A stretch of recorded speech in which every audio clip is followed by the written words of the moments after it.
akkasuma maqaa keessan iddoo dhaloota keessaniitis jedhama. Iddoon jiraadhu asuma magaalaa Gabra Gurraacha ganda Kombolcha Jimaati. Taateen amma argame kuni saa kana gaafa guyyaa 22 cida waanan qabu biteen ture. Gaafa bitu saani kun kan qalame gaafa guyyaa 25 guyyaa dilbataa jechuudha. Naannoo sa'aatii 10tti guyyaa qalamu san wanni irratti argame waan tokko hin jiru. Bubbulee taa'amee waa hundumtu foonsaa kanaa cidaafis hojjetame erga raawwatee booda torbee sanitti jechuudha. Gaafa guyyaa 29 keessummaa dhufuuf foon kun mummuramee gaafa kennamu ijoolleen hojjetu. Foon kanarratti suura kana arganii akka tasaan keessummaa waliin jira. Keessummaa waliin hoggaan jirutti suurri wayii irratti argamee ture naan jedhani. Ani salphiseetu mallaale jechuudha. Waan akka foon jiidhiinsa wayii waan qabu waan waa ofitti qabate natti fakkaatee salphisee ilaalee ammas irra deddeebi'anii isaan jennaan. Gaafan bira dhaqee ilaalu foon kun akka waan qastadaammanaan jira baandiraa wayiitiin marfameet footoo akka malaaktii ta'e anu itti amaneen ture jechuudha. Tarii akka amma Abuun Haabta Maaram jedhamu kana hin beekne intalli tuni fuudhetan taabota deemattee turte Faayisee jedhamti.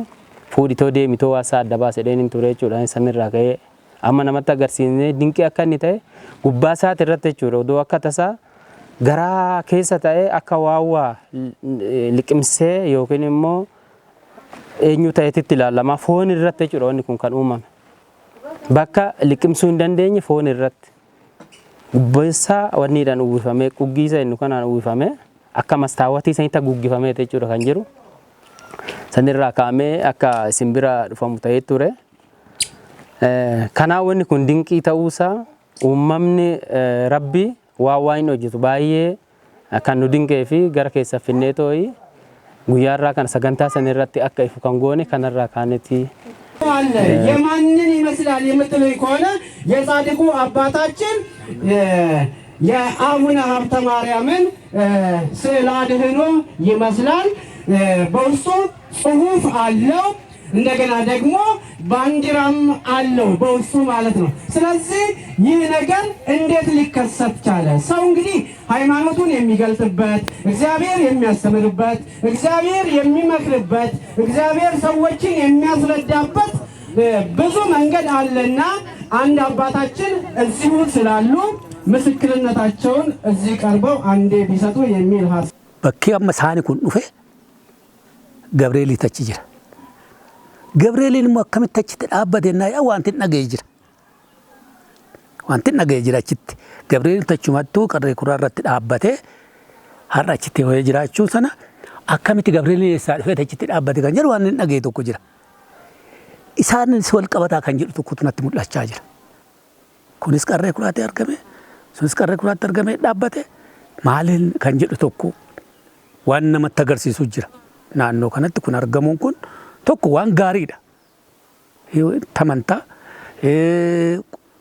qulqulluusin taata. Ufuma keetiifu qulqulleessita. Waaqni kan hojjetaan immoo waan gaarii yoo hojjedhe immoo kana caalaan argan jedhe. Qeenumti itti argame kun namichumti qalee waan qulqulluu ta'eef kun qeensaatti argame malee odoo daabaa daba tokko qabaate hin argamu kun. Barri isaanii fuuldura sassaabamne teenya waxii hojjechuudhaaf kan akka caraa shunkurtiin kan tafaaraayyuu micooni ammas itti galtu takka hin jirti. Addisuu jedhamti. Ishiin odoo kan tafaartu achumarraan maanatti fe'ettee akkasitti fuutee laata. Maanni dheetiin aniyyuu namanne durarraa fide sa'aatii sanitti baay'ee sodaadhe nan urgufame saroo ilaalle. Dhiisee tureen qoyamee dheette deddeebi'ee ilaalee warraas dhufan hundumaa laalchisnee baqa hundumtuu in ajaa'ibaman. Baqa ishii fidanan ol kaa'aa abbaan laalchisaa deemee barii boruu dheetti manan waasan harkatti qabadhe. Achi baqalaan dhufee isatti agarsiisan inni garramame nama baay'eetti agarsiise bariitu kaleessa ganama hirriba ka'eetiniin fidii isaan dhageetiniin itti agarsiisaa taa'utan nan deemaa jedheen shibaqaa itti agarsiisi gaafadhu nan jedhe. Dhaqee abbaan tokko haala taa'anii jiranii isaan gaafannaan margiita gaafadhu ani waanuma kanayyuu hin beeku naan jedhe. Isheedhaan keessa seenee gaafannaan innis ajaa'ibameetuma achumaan zummadhe gadi deebi'ee isan dura kararratti gaafadhe san gaafannaan qo'ee laalchisnaan nama baay'ee waan laalchisnu waan jiruufu sii bilbilaadhaan bilbila kiyya qabatanii achumaan hin galle. Eegasanii guyyaa akkuma carraa bilbila haaraa naaf bilbilamee yeroon kaasu waan akkanaatii fi kan ganama achi goota deemte isaan si gaafannaa fi koottoo innaan nan naqee waan jirutti nime kanumaan bakka wanti kun hafuun qabu hanga adeemu qabnu deemnee ifa aganuu ta'utti kan jennu waan kana itti fufnee chaadha waan akka laayyeettoo kan akka salphaatti ilaalame asitti hafuu qabu miti kan ta'e hojii waaqatiin waan ta'eefu waaqayyo immoo wanta godhu hundumaa waan godhuuf beeka waan hojjetuuf beeka nuyi garuu amma ifa ta'uu dhiisuu danda'a kanaaf ka murtoon ka waaqayyo tennee uma dhiisna durba heerumsiisna yaa'u ka cidha kana booda taateen kun kan argame akkuma tasaa gaafa muramu gaafa maal ta'u keessa si'iliin kun halbee jalaallee dhokachaa akka ture. Halbee jalaallee dhokachaa akka ture. Foon kun yeroo hedduu hamaamotaafis muramaati maal jedhaati ture kan hunda keessaa baheet akka tasaa yeroo kartafamu argame jechuudha. Waan nama ajaa'ibsiisu keessa watii jalaayis bahee sanirraa kaa'ame kun dinqiidha. Akka namni amanonneet caafiidhaan bakki itti murrallee jira jechuudha suura san irratti akka keessatti uumamee too'i haguugamee irra shaffanamee too'i akkuma mastaawwatiitti namni hidhee ol kaa'ee shaffanee sanitti kan jiru ta'uu isaati jechuudha. Akka carraa ta'eetiyyuu warri as keessa jiranii ka amantaa keenyaanis adda ta'an warri as dhufan immoo wanni ta'an hundumti isaaniiyyuu ajaa'ibsiifamanii nama baay'een suura kaafatee posti gochaa turaniyyuudha kaleessa. Anatuun kaasne malee. Kanaaf namni hin ajaa'ibamne hin jiru hundumtiinuu bakka kun hojii waaqa ta'edhanii waan dhiisan. Taatee kanaan dura wanta akkanaa dhageechee argitee beekta? Dhageessin beeku dhageessin beeku waan akkanaa ta'uusaa baay'ee na ajaa'ibe. Dura sibsuudha yaaleera aamusiidha hin bitte gaafa guyyaa 22 iddoon isaanii kun bitames ganduma qarree kuraa naannoo taabota Gabriel jedhamu kanaa bitame. Mattaawaqaa isaa irraa iskaan godhadhee fudhadhee tasa duuban dhufaan tokko waan tokko mucaan irraa bite waxaatee wayiitii waan hin beekamu maatii yaalaallee ta'uu fuudheen har'a akkuma tasaa silkisaniin dawwalee isaanii sun diidaa fiddemoo hin dhalatee gaafan jedhu manumatti dhalatee naan jedheen inni illee na ibsa jechuudha. Waraqaa eenyummaas maqaa isaa Geetachoo Asanuu jedhama. Gammachuu Asanuu jedhama. Achirraa kaasee bilbilee fi akka manatti dhalate innis isaanii sun na ibsee ture jechuudha. Achumaan gabaadhaa bitattanii dhuftan? Gabaadhaa bitnee cidha kana qopheessine. Cidha kanarraa gaafa qopheessinee ilaallu dhumni isaa waan dinqisiisaa kanatu irraa argame jechuudha. Bakka waan kana hojii waaqayyooti waan godheef isatu beeka waan ta'eef boruuf iftaanitti aftiyyee waan nu jaallatee dhufeef isatu beeka. Waa'ee taatee kanas immoo maal dhageechanii maal argitan jedha sana kan ibsitan. Ishee maqaan kee Misgaanaa Mirreessaa jedhama. Jiraataadhuma naannoo Shaawwadii Shabaa Kabaanaa Kuyyuu magaalaa Gabra Gurraachaatti naannoo Qoxor 3 jedhamutti kan argamnu ollaadha. Balballi keenya walitti ba'a. Kan hin arge ani gaaf sana horii sana innaa qalamannaa jedhu hundumaa biruman jira hin agarre. Garuu edda siyasii kaleessa kan waan kana arge na ajaa'ibse bakka. Waan baay'een dubbadde galgala amma kan waan kana sirriitti bal'atee gaafatame waatu jira kan jedhu tokko namatti agarsiisa. Akkuma duraan jedhame horiin kun otoo duraan irratti argame lubbuun isaatu ba'uun qabu iyyuu taarikiidhaaf egaa kan lubbuu horii sanaas kan ba'eef taarikii fi kan kana mul'ateefis taarikii fi namoota hunda keessatti guyyaa sana madhaa nyaanni keessattis kan hin argamne dhoksee ol kaa'ee rabbi kun kan baaseef nama ajaa'ibsa. Garuu baay'een itti dhiphate fogooti idda siyaasi halkan malli maal inni laata maal agarsiisa laata maaltu mul'ata laata kan jedhu waan hin arge kana taateen yeroo akkasitti. Ibsuu hin danda'u waasaa baay'ee bakka hojii waaqaa dinqii akkanaa waan ta'e baay'ee natti dhaga'ametu bakka hiika isaallee na wallaalee jechuudhaan hiikumti isaa maali waan jedhu kana namni baay'eenis gaafa eenyoo dinqisiifachuudhaan ala kuni kana garuu qulqullummaa akka waan ibsu waan akkasii kana waan ta'e fakkaata. Tarii odoo akkanatti wanni dura beekamu ta'e isaanis suni qalamuun ittiin jiraatu ture.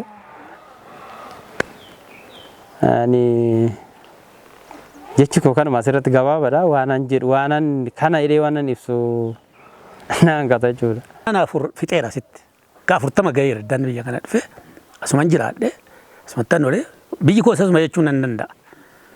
Maalan arge kana dura wanti hin arge kan akkanaa otoo hin taane horiidha keessaa amoot warqiidha.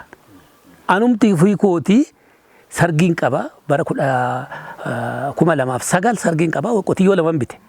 Qotiyyoo lachuu keessaa amoota warqiin argadhe. Inni amootii keessaa argama. Achiin argadhe kan gurguradhe qotiyyoo tokko naa danda'e. Waan inni arge. Lammata irratti immoo asumatti gibbuma kanatti qotiyyoo gurraacha guddaa tokko masqalaaf haa ta'u asgaaf haa ta'u bitan. Binnaan sa'a sana keessaa isa amoota warqii arganne. Engaddumallee naa qallu waan barreef ganzaba mitire waan barreef nafa garsanatti kaannannaa horii waa qalle nuti garsana harki keenya kan dhaqu ganzaba amoota warqiidha malee isa taarikaawii kan otoo hin taane amoota warqii anumti laman argadhe sargiidha qabiyyuma sarguma tokkichaa qaleen qotiyyoo lachuu keessaa argadhe kan akkanaati kan nagaxxame malee kun nagaxxame hin beeku dhugaatti dubbachuudhaaf kaabuu yookiin fakkeessuuf otoo hin taane naannoon kun bulcha jimaa kun naannoon quxur soosti mana barumsaatiin soosti jennu kun ooma wannuma tokko namni isaallee guyyaa tokko teenyee waaqiyaafu jennee araarsinee hin beeku. Guyyuma tokko teenyee abeel kottaa araaramaan jennu innaa eenyu taane jechuudha dhiisu waluma danda'a. Qulqullina jira kan jedhu kan kana dura jaaladhurra dabalee kanan jaaladhu naa taasise odoo ta'uu baate kanuma dhoksa rabbi. Bakka yaraan geessu bakka gaarii geessaa. Wanna tokko naa geessu bakka geessuuf baay'ee naannoon kun namni isaas kan galatoomu ijoollumtillee barsiisne dhugaa dubbachuudhaaf ijoollumta sii baratte ka digrii bataacheelle. Digrii gadi hin jirtu ijoollee naannoo kana jirtu hundi isheetu. Bakkuma kanatti bakka eebbifame kan jedhuttan fudhadhan. Gabra gurraachi biyyuma eebbaati. Inni kun immoo akka addaatti allaala waan akka naannaa mul'achaa deemu akka addaatti waan allaaluufan. Biyyee waan nu jaallatee dhufeef isaatu beekaa. Way odoo gara fuulduraatti mana amantaa isaallee akka asitti nu ijaarame baay'ee barbaadaan ofii koos danda'ee ijaaruu baadhu uummanni kuyyuu hin jiranii nu wal gargaaranii akka asitti nu ijaaramu fa'aa yaadan. Dhaamsa keessa. Taafonni isaa dhufee haarofnis ijaaramus dabbaalanis ta'u bakka nu wanna kanatti yaadanii osoo nu simatanii jedhan akka yaada kootti. Ajaa'ibaa mul'ate kanaaf yaadannoo dheeraadha kan ta'u. Bakkuma kanatti bakkuma naannoo kanatti wanni sun manni isaa ijaarame uummanni kunis taatii kanarratti amantaa guutuu fudhate odoo asitti ijaarame baay'een itti gammada. Yoollee humni mootummaa isaa ta'u humni amantaa kanaas waddadhabullee hanga gaafa danda'utti hanga uummanni kun gargaarsa godhutti taabota maddii jiru kana biratti galee guyyaan isaa qabame kabajame odoo jedhee baay'een itti gammada akka nama tokkootti. Maaliif wanni kun wanna baay'ee namatti agarsiisa. Wanna baay'ee amantaa baay'ee jira amantaa kana keessatti kun innaa mul'atu immoo innumti amantaa biraa jirullee wanna inni ilaalu hin jiraata. Wanna baay'ee dubbanne galeessu maali akkamitti kan jedhu tokko haasanii jedhee kanaaf otoo bakka kanatti iddoon isatti hamannu kun otoo nuu jiraate baay'een itti gammadan jechuudhaaf kana nuu dabarsuudhaaf uummata kana dhaga'uufis immoo wannichi dhugaa ta'uusaa qulqulleesse karaa silkiitiis karaa maaliitii qaamaanis dhufe arguu danda'a. Kanaaf uummannis kan akka fudhatu jechuu barbaada. Garuu akkuma argine kana isin dhuftanii arguu keessan baay'ee gaariidha. Waan sana baruunis baay'ee gaariidha. Akkamma isin nuu ibsitan kanatti egaa maal mul'isa kan jennu tokkoffaa nutumtuu maal fakkaanna kan jedhu tokko milikkita tokko nutti agarsiisa. Maal fakkaanna laata? Maaliif mul'ate laata? Maaliif akkana ta'e laata kan jedhu yaadni keenya jiraachuu qaba. Waan amma immoo isin kana fakkaata jettan odoo naannoo kanatti taatee uumame kanaaf asumatti bakkeen itti kabajne achumatti tsillaatiin isaas galee tsillaatii isaas akka argannu achuma Gabra Kiristoosis madaala haalamii maddii dubalachuuttu keessaa yoo nu gale baay'ee itti gammanna dhugaa. Ergaan namooti dabarsu akka amantaatti manuma amantaa keenyaati wanna kan akka lafatti nu jalaan ganne hojiirra akka nu oolchan bakka kun argametti wanni tokko akka nu uumamu jechuun amantaan kun akka jabaatu jechaadha. Adaraa isaaniin nan jedha. Uummata keenya naannoo kana jiran immoo carraa akkanatti waan gaarii argame kan kaleessa gaarii hojjechaa tures gaarii sanatti fufe kan wallolee jiraate gara keessa araarame qulqullinni keenya sun dhugaatti waan ba'aa jiruuf sun haa ta'uun jedha. Ajaa'iba kana immoo fudhannee kabajuu qabna kan jedhuun qaba naannoo kanatti.